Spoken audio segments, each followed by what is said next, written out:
Ix-xogħlijiet li kellhom isiru fuq it-tliet sptarijiet għadhom ma bdewx. Dan ħareġ mix-xhieda li ta' 2 wara nofsinhar il-Ministru tas-Saħħa Fearne hekk kif komplet tinstema' l-kawża miftuħa 3 snin ilu mill-eks kap tal-Partit Nazzjonalista Adrian Delija biex it-tliet sptarijiet jingħataw lura f'idejn il-Maltin. U dim l-imħallef Francesco De Pasquale, id-deputat Prim Ministru Fearne, saħħa għal darbtejn li anke wara li sar Ministru tas-Saħħa kienu jsiru taħdidiet minn wara daru brabta mal-isptarijiet Caringrek, St. Luke's u l-Isptar Tawdex. U qal li l-MOU oriġinali firmat mill-eks Ministru Chris Cardona sar jaf bih mill-medja.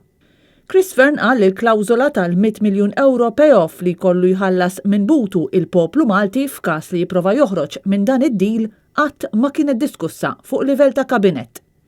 Ix-xhieda tal-Ministru Fearne ikkontrastat b'mod qawwi ma' dik li ta' fl-aħħar seduta l-eks Prim Ministru Joseph Muscat li skontu dak kollu li kien marbut mad-deal tal-isptarijiet kien ikun diskuss mal-Ministri.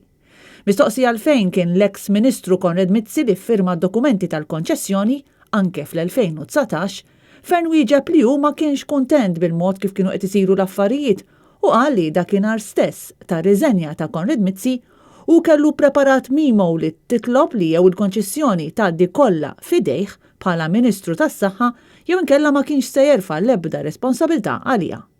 Mistoqsi llum dwar ix-xogħol ta' titjib jew bini ġdid li kellu jsir fuq it-tliet sptarijiet, Fearne qal li nbniet l-Università ta' Barts iżda xogħol ieħor għadu qed jistenna għax għadhom ma ħarġux il-permessi.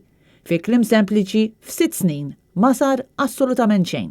Il-Ministru tas-Saħħa kien qed jixed wara sensiela sħiħa ta' membri u ex-membri tal-Gvern Laburista, inklużi l-ex-Ministru tal-Finanzi Edward Cicluna, l-ex-Ministru tas-Saħħa Konrad Mizzi u l-ex-Prim Ministru Joseph Muscat, li fi żmienhom ġie moħħmi u approvat dan id-dil kontroversjali.